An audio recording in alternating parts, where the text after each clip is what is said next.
Gente, que alegria ter vocês aqui. Como é bom ver essa sala cheia de pessoas glorificando o nome do Senhor, exaltando Ele, escutando um testemunho tão abençoado como este. Isso enche o nosso coração de esperança. Esperança. E hoje nós vamos falar sobre esperança. Esperança em Cristo. E para isso eu queria convidar vocês a abrir a palavra de Deus em Romanos 5. Você pode abrir a sua Bíblia, você pode desbloquear a sua Bíblia no telefone, só não deixe de ler o texto junto. Romanos 5. Durante esse mês de agosto nós estamos falando sobre um tema muito importante para nós. Nós estamos falando sobre o sofrimento na vida e em contrapartida a firmeza em Cristo. Então no dia 2, o primeiro sábado desse mês, nós falamos sobre a perseguição do mundo e o jovem cristão, como o jovem cristão lida com a perseguição do mundo. Nós aprendemos que o nosso exemplo, ele deve sempre falar mais alto que as nossas ações.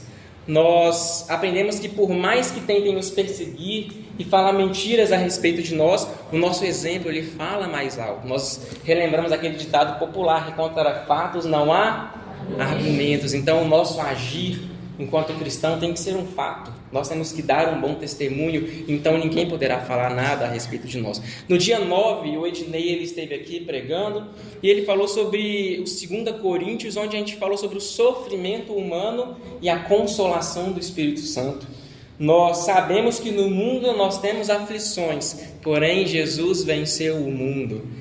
E hoje nós vamos avançar mais no estudo e nós vamos falar a respeito da esperança em Cristo. E para isso a gente vai fazer uso desse texto que está em Romanos 5. Nós vamos ler do 1 até o 6. Eu convido vocês a acompanharem comigo. Justificados, pois, mediante a fé, temos paz com Deus por meio do nosso Senhor Jesus Cristo, pelo qual obtivemos também acesso pela fé a essa graça na qual estamos firmes e nos gloriamos na esperança da glória de Deus. E não somente isso, mas também nos gloriamos nas tribulações, sabendo que a tribulação produz perseverança, a perseverança produz experiência, e a experiência produz esperança. Ora, a esperança não nos deixa decepcionados, porque o amor de Deus é derramado em nosso coração pelo Espírito Santo que nos foi dado. Porque Cristo morreu quando nós ainda éramos fracos. Morreu a seu tempo pelos ímpios. Amém? Vamos orar mais uma vez? Senhor Jesus, essa é a Tua palavra. Obrigado por este texto precioso. Fale aos nossos corações nessa noite, Pai. Na verdade, continue falando aos nossos corações. Nós possamos sair daqui, Pai, pessoas melhores, cristãos mais maduros, e que nós possamos não apenas escutar o que está escrito na Tua palavra, mas colocar em prática. Essa é a oração que nós fazemos. Em nome de Jesus. Amém. Meus amigos, quando nós falamos a respeito de esperança, talvez muitos pensamentos podem vir na nossa mente. Esperança nos dias atuais talvez seja algo impensado de se ter. Talvez seja considerado por muitos uma burrice ter esperança. Em nossos tempos, ter esperança em algo é algo inacreditável. Pela primeira vez na história, a nova geração, segundo os estudos, ela está vendo com um QI menor do que os dos pais. Isso nunca aconteceu antes na história da humanidade. As mudanças climáticas que estão acontecendo no nosso planeta chegam a um nível alarmante. Nós já sentimos diariamente os efeitos dessa mudança. No Canadá, na terra do gelo e do frio, nesse exato momento estão acontecendo incêndios jamais vistos antes. Florestas inteiras pegando fogo na terra do gelo. Ao invés de frio e chuvas, há calor e secura. Por outro lado, no Rio de Janeiro, nunca se teve um inverno tão frio como o que nós estamos passando este ano. Nesse exato momento, no Rio de Janeiro, as temperaturas estão marcando 10 graus, por incrível que pareça. Alguns especialistas vão dizer que o mundo ele já chegou num ponto irreversível por causa das ações humanas. Não mais vivemos um aquecimento global, mas agora nós estamos vivendo uma ebulição global. O planeta já superaqueceu e está cozinhando como uma grande panela de pressão. É isso que os especialistas estão dizendo. Então, para onde quer que nós olhemos, não temos esperança. Política, nós estamos vendo o desfecho da política todos os dias. Economia, não temos esperança na economia. Mundo, só nessa semana os Estados Unidos levaram navios de guerra à Venezuela, a guerra na Rússia e na Ucrânia persiste, o embate no Oriente Médio faz sinal de que nunca vai terminar. A Inglaterra, pela primeira vez desde a Segunda Guerra Mundial, está convocando soldados para treinamento. As milícias tomam conta das favelas no Brasil. Realmente, neste mundo nós não temos esperança. Como podemos então viver nessa breve vida que a gente vive na Terra sem ficar maluco, sem enlouquecer? Como podemos viver com esperança, com expectativa, com certeza de que as coisas não irão permanecer da forma triste e desalentadora que elas estão? Nessa noite nós vamos fazer perguntas para a palavra de Deus. Nós vamos pegar o texto, fazer perguntas e anseios, e a própria palavra vai responder às nossas perguntas. E a primeira pergunta que nós podemos fazer para o texto é: ainda é possível encontrarmos paz nos dias atuais? Ainda é possível se encontrar a paz?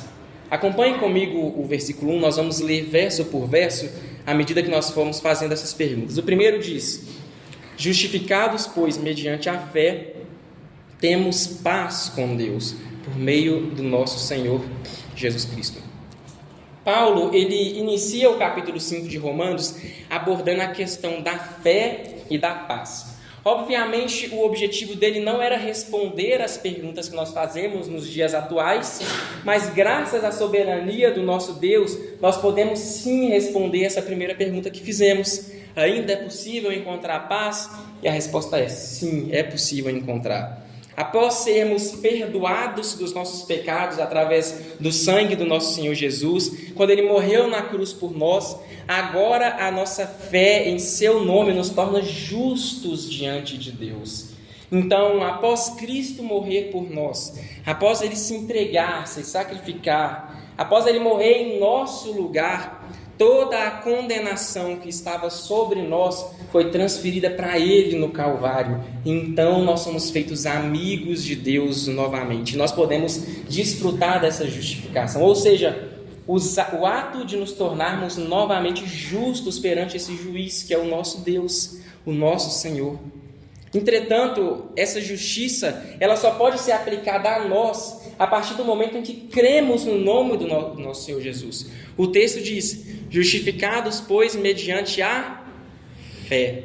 Ou seja, para que nós sejamos considerados justos perante Deus, é necessário também que a fé na obra salvadora de Jesus, ela exista no nosso coração. Por isso a palavra ela diz que nos últimos dias muitos dirão: em seu nome expulsei demônios, em seu nome curei pessoas. Porém eu lhes direi: afastem-se de mim, vós que praticam a iniquidade. Muitos dizem crer no Senhor, mas é uma crença de boca para fora. É uma fé sem fundamento, que na verdade não existe, não passa de uma falsa esperança. O censo saiu do IBGE de 2022 e lá fala que 70% a 80% do Brasil ainda se considera cristão. Mas se a grande maioria do país é cristão, por que ainda existe carnaval? Por que existe tanto feminicídio, agressão, tantos ódios na sociedade? Isso reflete algo sobre a nossa sociedade. Pessoas que dizem ser cristãs, mas não são. Afirmam acreditar no nome do Senhor, mas não acreditam. Então, a partir do momento que entendemos a salvação de Jesus e cremos, veja bem, cremos, temos fé nessa salvação, então a graça de Deus ela é derramada em nós. E através dela nós somos feitos justos diante do Pai. Dessa forma, e somente dessa forma, nós conseguimos alcançar a paz. É interessante porque a paz descrita no texto não é uma paz passageira, uma paz momentânea, como a paz depois de uma guerra, talvez, quando se há o medo dos terrores voltarem. Nem talvez uma paz que vem da rendição, da entrega de si para algum poder maior que venceu. A paz descrita aqui por Paulo no texto vem de uma palavra grega que se chama eirene, que significa unir, juntar, uma união que vem depois da divisão. Então o sentido que aqui Paulo ele usa é que quando nós nos afastamos do Senhor e nós somos novamente reatados a essa amizade, a esse amor, nós então podemos experimentar paz. Nós não sentimos mais dores na alma, angústias, sofrimentos, tribulações internas, tudo isso porque agora nós temos paz em Cristo. Paulo ele está nos dizendo que quando nos tornamos justos diante de Deus, através da fé na obra do Senhor Jesus, podemos acalmar a nossa mente, podemos acalmar o nosso coração, voltar à paz que um dia existia entre Deus e Adão, entre Deus e Eva, antes do pecado adentrar na humanidade. Quando eles viviam em completa harmonia entre Deus e a sua criação. Quando nos tornamos amigos de Deus novamente, podemos desfrutar dessa paz. A alma atribulada agora recebe paz e mansidão. O espírito aflito, ansioso, agora ele recebe uma consolação divina que vem do Espírito Santo. Ele pode se acalmar, descansar no Senhor. A tristeza, o medo do futuro, agora dão lugar à certeza de que em Deus somos mais do que vencedores por Cristo Jesus, o nosso Salvador. Meus amigos, voltando à pergunta inicial, é sim possível encontrarmos paz nos dias atuais, e ela está mais perto do que nós imaginamos. A paz reside em um coração que entende o sacrifício de Jesus e aceita a sua salvação. Que todos nós possamos nessa noite encontrar paz nas nossas almas, entendendo o grande amor de Cristo para conosco, nos dedicando a permanecer no seu caminho até o fim de nossas vidas. E aí agora eu faço uma pergunta a vocês. Você quer encontrar essa paz? Você quer desfrutar dessa paz que somente o Senhor pode nos dar? Então, para isso é necessário que nos aproximemos de Deus. E que nessa noite possamos tomar essa decisão de nos aproximar novamente a Ele. Amém? Então, agora que nós sabemos que é sim possível encontrar a paz neste mundo, mesmo sendo Ele do jeito que Ele é, então a gente pode voltar para o texto mais uma vez e fazer uma segunda pergunta. A segunda pergunta é: em um mundo em pedaços, conseguimos ter firmeza em algo? Olhem o que diz o versículo 2. Pelo qual obtivemos também acesso pela fé a essa graça na qual estamos firmes e nos gloriamos na esperança da glória de Deus. Paulo ele vai falar agora sobre firmeza. É interessante porque a firmeza descrita aqui pelo apóstolo é uma firmeza condicional. É semelhante à paz que nós falamos agora há pouco. Assim como a paz ela está condicionada ao entendimento do amor de Deus e à aceitação do seu chamado, a firmeza também está condicionada a algo, e é a fé.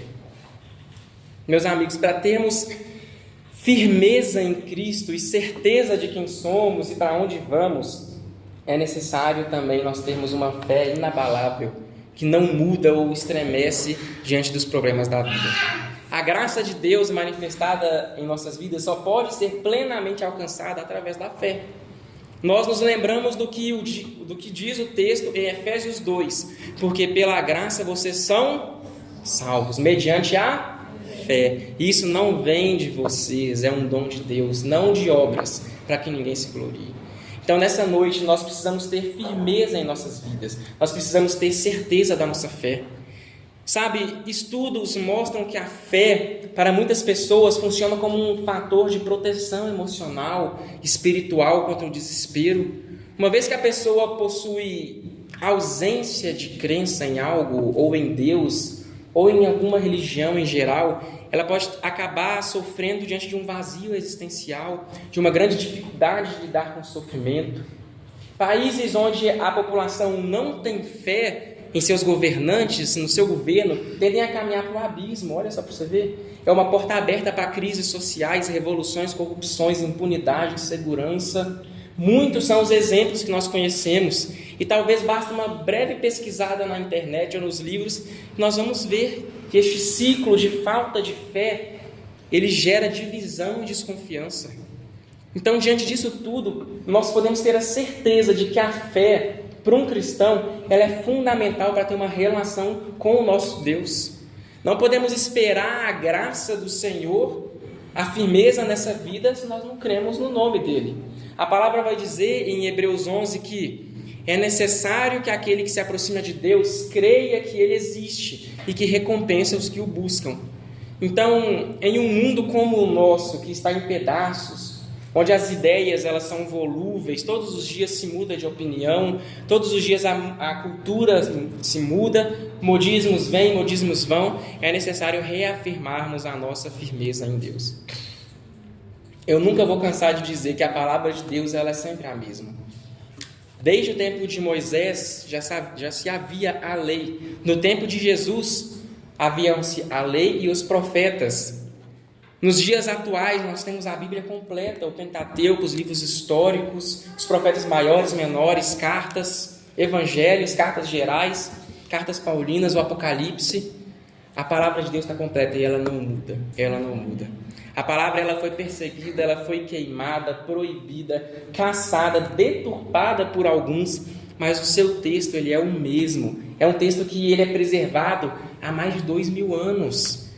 É um texto que na época de Jesus já se existia e que no tempo de hoje ele está na sua completude. Não é como os textos que nós vemos no mundo, ideias que nós lemos todos os dias no Instagram, ideias que um dia um pensador diz algo, no outro dia ele diz outra coisa, em que um dia um influenciador fala uma coisa e no outro dia ele diz outra.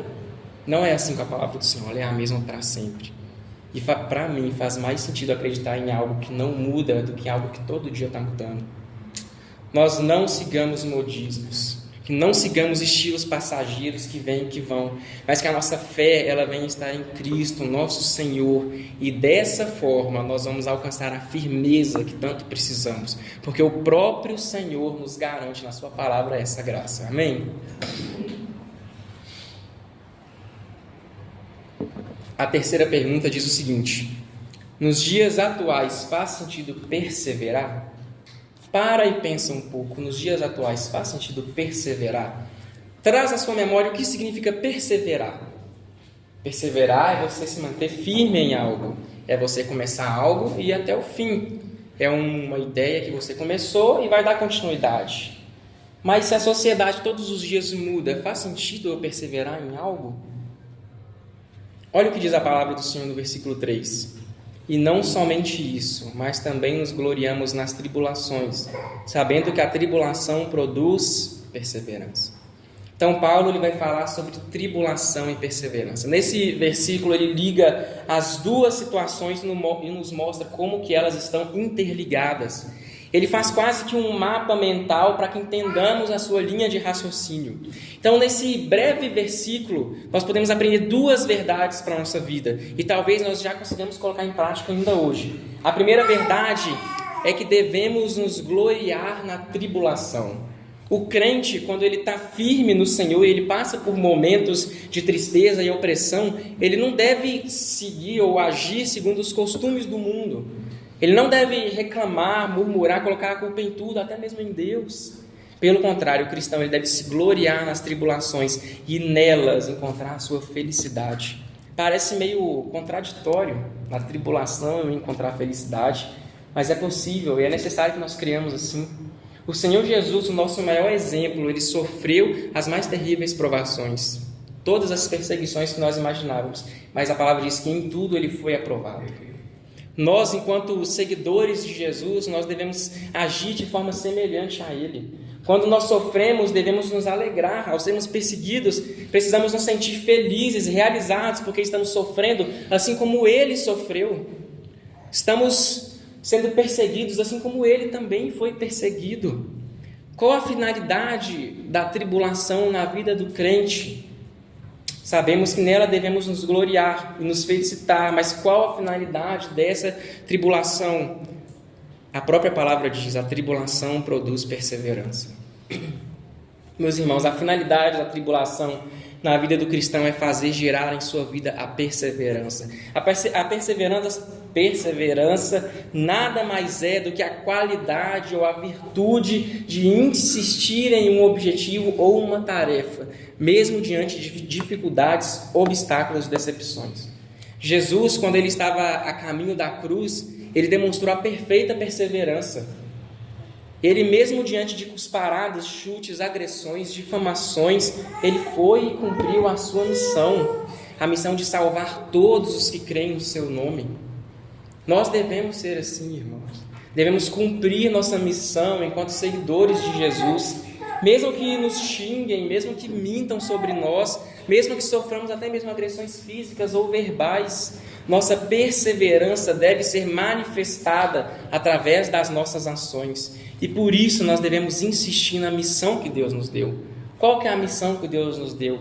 Ide por todo mundo e pregai o Evangelho. Exatamente, essa é a missão que o Senhor nos deu. Que nós possamos sair daqui nessa noite com o nosso senso de missão reafirmado. Que possamos sair daqui mais engajados do que nunca, cientes de que a tribulação não deve ser uma tristeza para nós, mas talvez um combustível para queimarmos, avançarmos mais ainda. Até o momento, várias perguntas específicas foram feitas por nós e foram todas prontamente respondidas pelo texto, pela palavra de Deus, um texto escrito há mais de 2000 anos. Nós nos indagamos se é possível encontrar paz, e a resposta é sim. A paz vem do Senhor, ela acalma o nosso coração. Nós perguntamos se é possível encontrar firmeza em algo, tendo em vista o mundo que nós vivemos, um mundo volúvel, onde tudo muda. Porém, mais uma vez, temos a certeza de que é sim possível encontrar firmeza, principalmente quando nos fortalecemos em Cristo e nele colocamos a nossa confiança. E também, agora nós fazemos a pergunta se vale a pena perseverar. E nós somos surpreendidos com o relato de que o próprio Senhor Jesus, ele perseverou. E por isso nós devemos perseverar diante de toda e qualquer situação. Amém? Vamos avançar? A quarta pergunta diz: de que vale a experiência em uma sociedade em colapso? De que vale a minha experiência, a sua experiência em um mundo que está colapsando, virando de cabeça para baixo? Olha o que diz o versículo 4 e 5. A perseverança produz experiência, e a experiência produz esperança. Ora, a esperança não nos deixa decepcionados, porque o amor de Deus é derramado em nosso coração pelo Espírito Santo que nos foi dado. Então, quando nós olhamos ao nosso redor, nós possamos ser levados a pensar de que nada vale a nossa experiência. De fato, hoje em dia existem muitas tecnologias, inteligência artificial que fazem tudo o que nós fazemos e até melhor do que nós fazemos. Muitas pessoas hoje já não levam em consideração as nossas experiências no trabalho, no estudo, as nossas relações. Já sabemos que, por conta das crises, muitas pessoas com ampla experiência acabam nunca exercendo o sonho que elas não sonharam, estudaram por aquilo. Então, de que vale a experiência hoje em uma sociedade que está colapsando? Para essa pergunta, a gente tem que voltar mais uma vez ao texto e talvez à pergunta anterior. Quando somos aprovados na tribulação, quando nós somos perseverantes em toda a situação, então nós temos essa aprovação que nos leva à experiência. A experiência na vida cristã não se compara à experiência no mundo.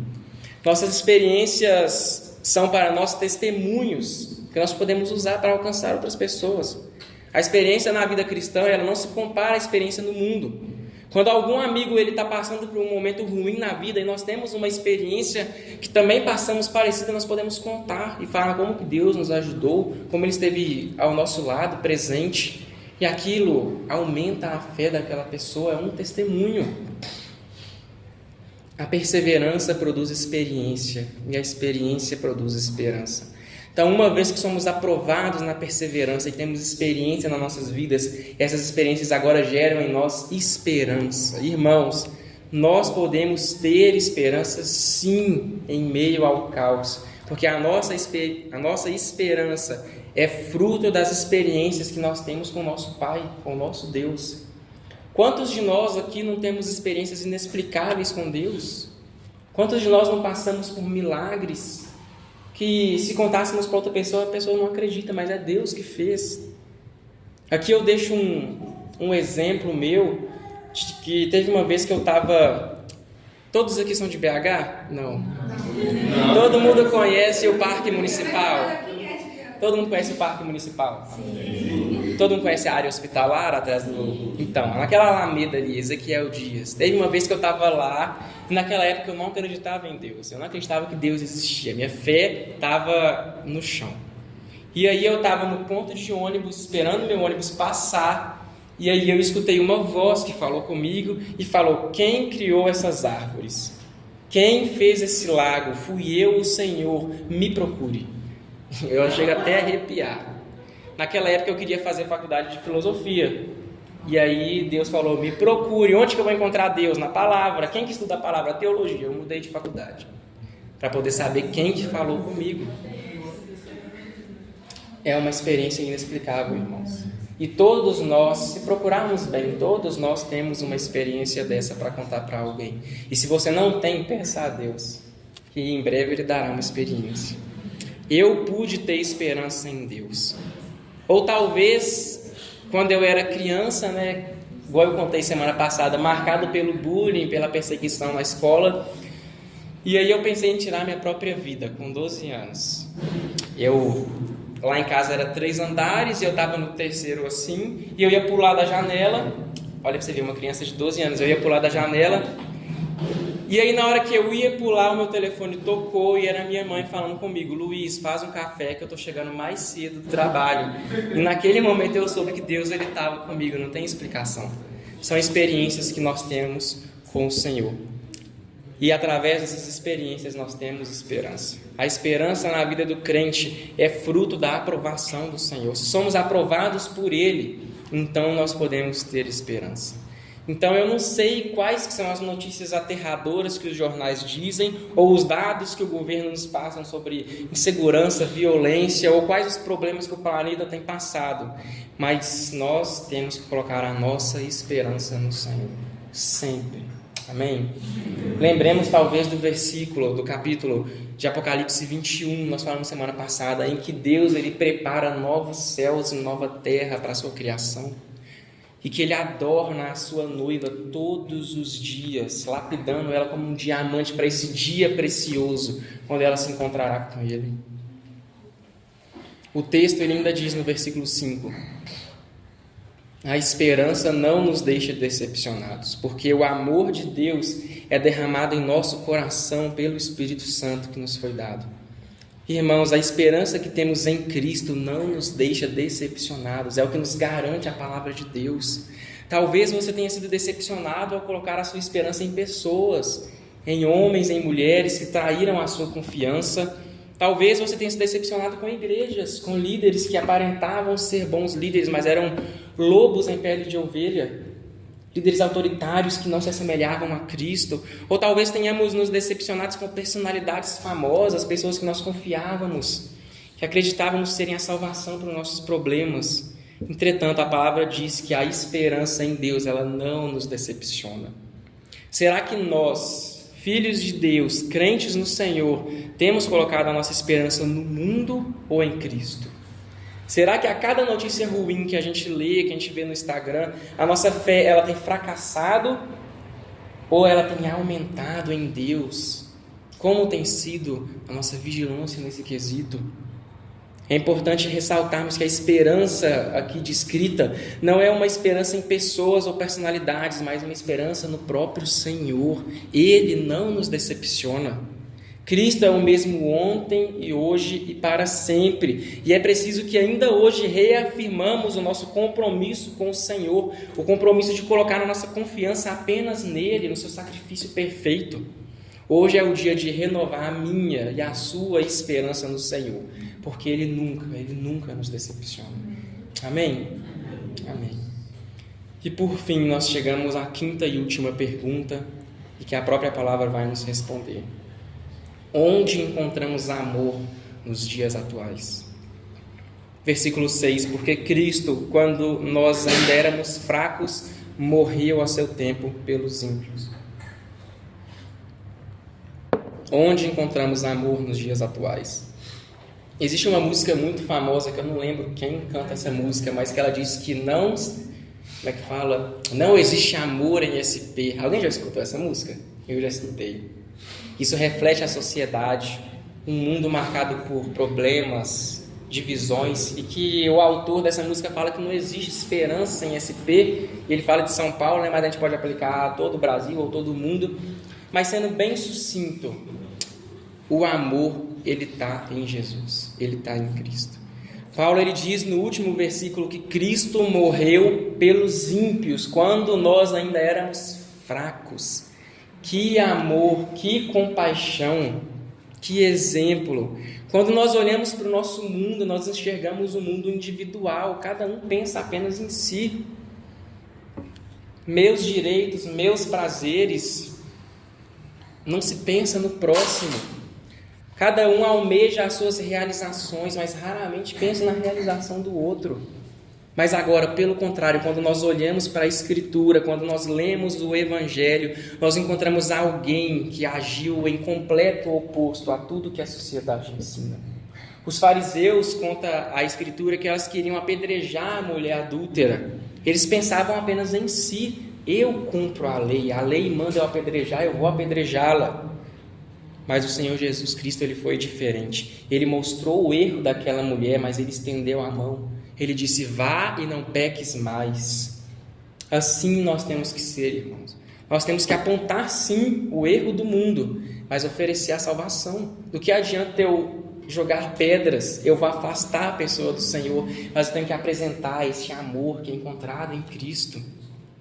Também nós podemos nos lembrar quando Jesus foi na casa do fariseu jantar com ele, e naquela ocasião, um jantar muito importante, uma mulher entrou, se colocou aos pés dele e começou a chorar com as lágrimas. O texto diz que ela lavava os pés de Jesus e com os cabelos ela enxugava. Os líderes religiosos ficaram espantados com a ação de Jesus por permitir que alguém de má fama fizesse isso, mas o Senhor, ele foi bondoso, ele foi amoroso com ela. Ele ensinou os mestres a parábola dos 2 devedores. Ele mostrou que um coração arrependido diante de Deus tem mais valor do que qualquer reunião importante, de que jantares importantes. Jesus sempre nos ensinou que nele nós encontramos o verdadeiro amor. Ele é o amor encarnado. Ele deu a vida por todos nós que estamos aqui nessa sala hoje, quando nós ainda éramos fracos, como o texto diz. Nosso pastor Juan sempre disse que ninguém é tão generoso como Deus, e ninguém pode ganhar da sua generosidade. E essa é uma verdade bíblica que nós temos que acreditar. O maior ato de generosidade que alguém poderia ter feito já foi realizado por Jesus, quando ele morreu naquela cruz pelos nossos pecados. E por isso nós devemos agir como ele. Amém? Amém. Amém. Algumas aplicações, irmãos, para a gente colocar em prática essa semana ainda, começando hoje, até sábado que vem. Primeira, devemos ter uma fé que gera confiança em Deus. Assim como nós somos justificados, recebemos paz com o Senhor, somos chamados a lançar as nossas ansiedades e medos em Cristo. A firmeza que nós buscamos não está neste mundo, mas na certeza de que o Senhor Jesus reina soberano e eternamente Ele irá reinar. Nós possamos aprender a entregar ao Senhor as inseguranças que nós carregamos, crendo que Ele é o alicerce inabalável da vida. Em segundo lugar, precisamos ter uma fé que persevera, até mesmo nas provações. O apóstolo, ele nos mostra que a tribulação, ela não destrói a nossa vida, mas ela produz perseverança, experiência, esperança. Nossa resposta, ela não deve ser fugir das dificuldades, mas permanecer fiéis, reconhecendo que até as lágrimas, elas podem ser instrumentos de crescimento espiritual. E por fim, que a nossa fé, ela seja ancorada na esperança do amor de Deus. Paulo, ele vai encerrar essa sessão do capítulo 5, declarando que a esperança, ela não decepciona. O amor de Deus foi derramado em nossos corações através do Espírito Santo. Isso significa que, ainda que o mundo se desfaça, temos em nós a certeza de que somos amados e que nós somos sustentados pelo próprio Deus. Amigos, cada dia que nós possamos viver nutrindo essa esperança eterna nos nossos corações, não no que nós vemos, mas naquilo que nos foi prometido pela palavra do Senhor. Amém? Amém. Vamos orar mais uma vez? Senhor Jesus, obrigado, Pai, pela Tua palavra, obrigado pelos preciosos ensinamentos que o Senhor nos deu. Que ao escutar essa pregação, Pai, nós possamos colocar em prática tudo o que nós temos aprendido. Que a nossa esperança, Pai, venha estar no Senhor. Que a nossa fé venha ser uma fé inabalável. Que o nosso amor venha ser um amor que reflete o amor do Senhor. E que nós possamos, Pai, nessa semana, darmos um bom testemunho de que nós somos filhos do Senhor e que o Senhor nos alcançou e o Senhor vai alcançar o próximo. Essa é a oração que nós fazemos em nome de Jesus. Amém. Amém.